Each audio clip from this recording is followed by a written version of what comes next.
We are now seeing the development of master plans that look to take up the challenge of diversifying energy sources throughout the region, to really guide efficient exploration and exploitation of our untapped energy resources. At the heart of SADC's vision, it is to become an industrialized region, and these developments call for exciting times for the energy sector.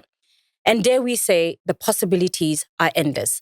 I'm joined in the studio by engineer Mr. Moses Ntlamelle, who is the Senior Program Officer for Energy at the SADC Secretariat. And we are really here to discuss energy as a driving force behind industrialization and integration.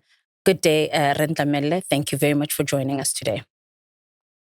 Good day, Tsepo. Thank you very much for inviting us and for this important and exciting interview. I think when we look at energy, it becomes one of the priorities for SADC's vision, right? But let's start here. What is energy security? Energy security is encompassed by 3 or 4 elements. What is important is for energy security to be available today and in the future for the future generation. There are 3 A's that we normally discuss in the SADC energy program, that we say that the energy has to be available first. Mm-hmm. That is meant from its primary source to be at a state that it can be utilized. Secondly, it's accessible. The consumers, end users, being at domestic level, industrial level, should be able to access energy. That is connectivity. Lastly, but not least, is energy being available in a manner that is affordable. People or consumers are able to afford energy. The tariffs that are set are those that are sustainable for the consumers. Lastly, and as just I mentioned, the issue of environmental impact. Energy should be accessible or be made available in a manner that is least impact to the environment. These are the 3 or 4 issues that you need to. And what is the kind of progress we've done so far as SADC to ensure regional energy security and cross-border power sharing, essentially, because that informs the integration that we are trying to get? Yes, we are aware that, and even the viewers, that SADC is a regional economic community. The key factor for the mandate of SADC is coordination. So based on the coordination of the SADC member states, we developed the strategies, the master plans that we alluded to earlier on. So currently we have the regional edge infrastructure master plan. We have the power pool plan, that is generation and transmission master plan.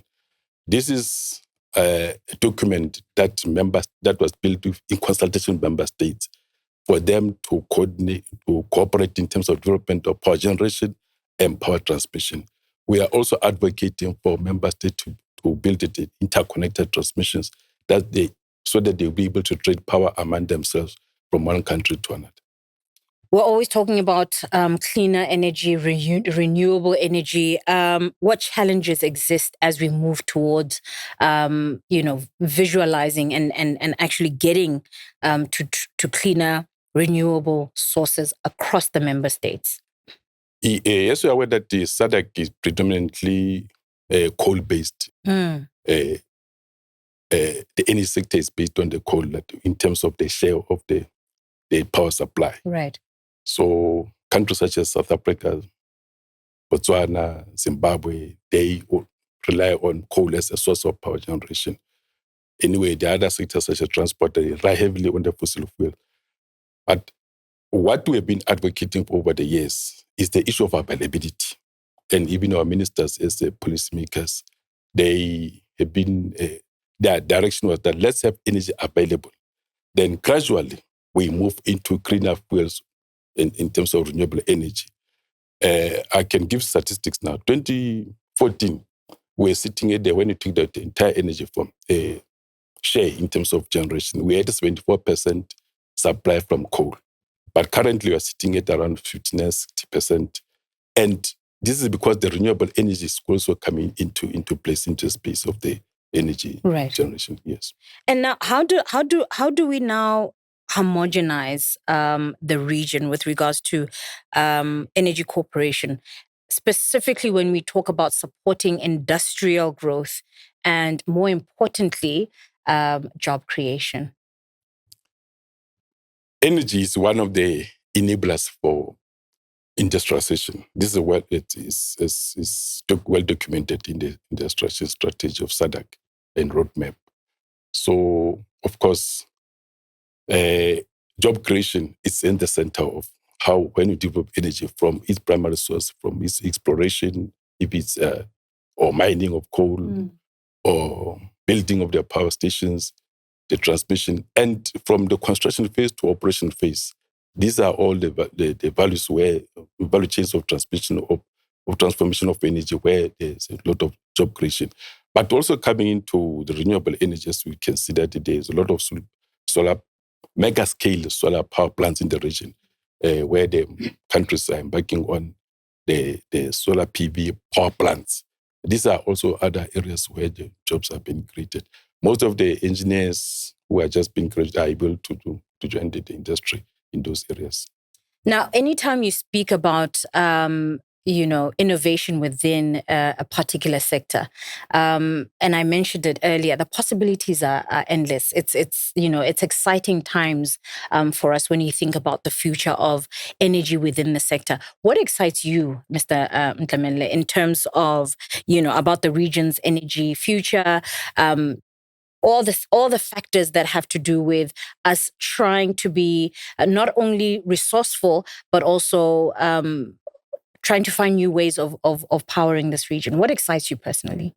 In terms of innovation, what we may be aware and that the world is moving towards where the consumers are able to select what form of energy they want, even from the grid.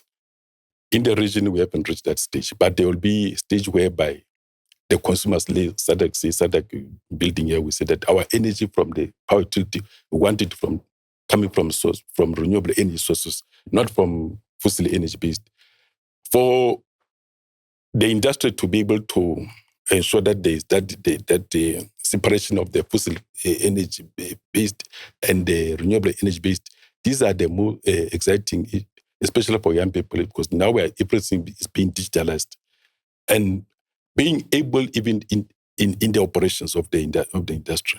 Currently, our engineers are able to sit in the what you call the control room, but be able to operate the power stations, operate and oversee the transmission lines, sitting in the control room rather than moving physically, going up and down to whenever they are doing the operations, inspection the facilities.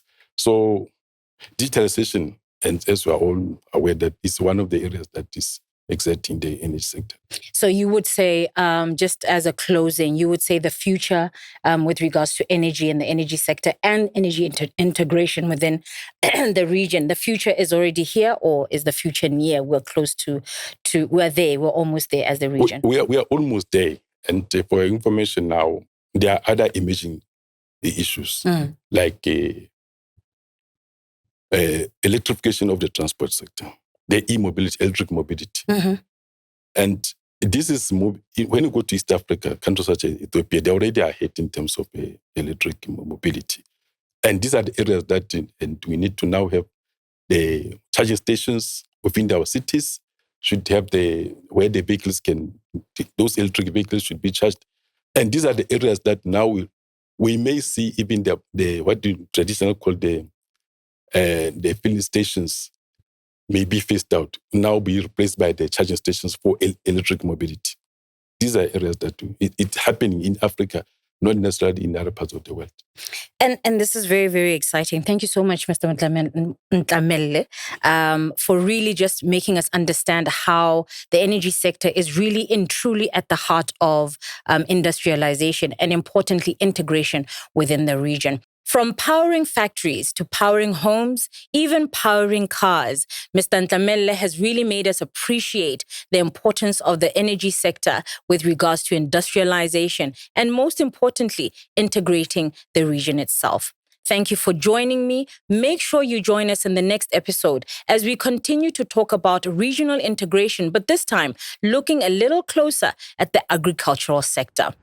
As we embark on this journey, we also want to hear your voice, your thoughts, and feedback on the topics we'll be talking about. So please connect with us on our various platforms.